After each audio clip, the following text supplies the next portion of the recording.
Week 7 of the NCAA wrestling season just finished off. We're going to talk about the box scores as well as the major upsets of this week, and later on talking about an injury to the number 1 ranked wrestler as well as some other returning wrestlers we haven't seen in a while. So yeah, let's get right into the video.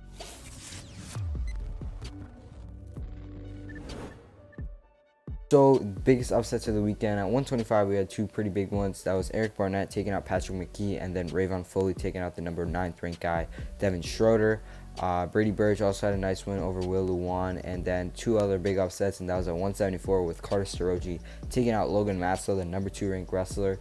Went into tiebreakers, I believe, and then Massaw ended up getting caught on his back. And then at 285, Colton Schultz wrestled well as well. Had a nice win over number 5 ranked Gannon Bremer, and then also beat the number 6 ranked guy at heavyweight. And for the big box scores of the duel, of course, Iowa wasn't wrestling, so we don't have an Iowa one up there. Hopefully they will wrestle later on this week. But Michigan had a nice win over Ohio State.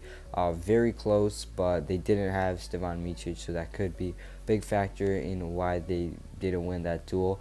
Penn State had a nice win over Michigan. Minnesota had a good win over Wisconsin. And then Northwestern also edged out Wisconsin in a pretty close duel. 4 or 3 takeaways. Well, first off, Penn State had a really good win over Michigan, like I said. It was pretty close, but they had some good upsets from good wrestlers like Carter Staroji, Brady Burge. Which really helped them clinch the duel. One thing that really did not help Michigan was not having Stevan Micic. If they had Micic, I think they could have bumped down Ragusin to 125. Probably would have beat Robert Howard, who had a very close match with Jack Medley.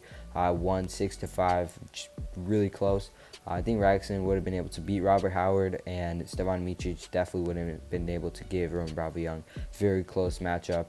Probably would have won Michigan the duel if they did have him, but it's just how it went down. But good win for Penn State. Anyway, like I said, Iowa is not competing.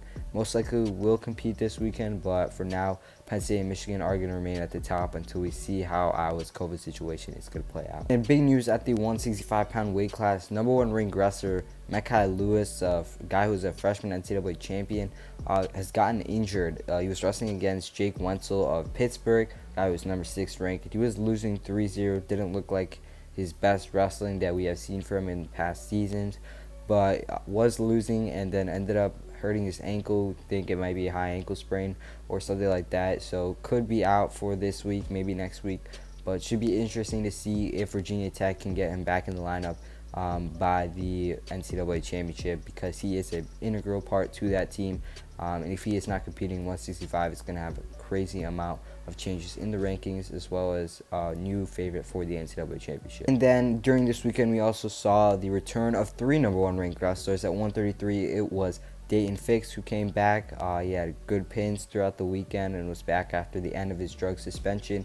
At 157, we saw Ryan Deacon come back, get a nice tech fall. And then at 197, we had number 1 ranked guy at 184, Miles Amin, come back. We had good wins over Michael Beard, but definitely is going to be tougher for him to wrestle up at that weight class, prepping for the Olympics. But yeah, it was good to see the return of those 3 top dogs at their respective weights. Rankings should shift accordingly. I think Dayton Fix will take the number 2 or 3 spot at the 133-pound weight class, and Ryan Deacon will do so as well, while Miles Amin will, of course, be a little lower since he did not have the best wins against Michael Beard and the other wrestlers. Yeah, that's going to wrap up our video for today, talking about our recap for the Week 7 of NCAA Wrestling. If you guys enjoyed, make sure you leave a like, comment down below, and sub for more wrestling content like this.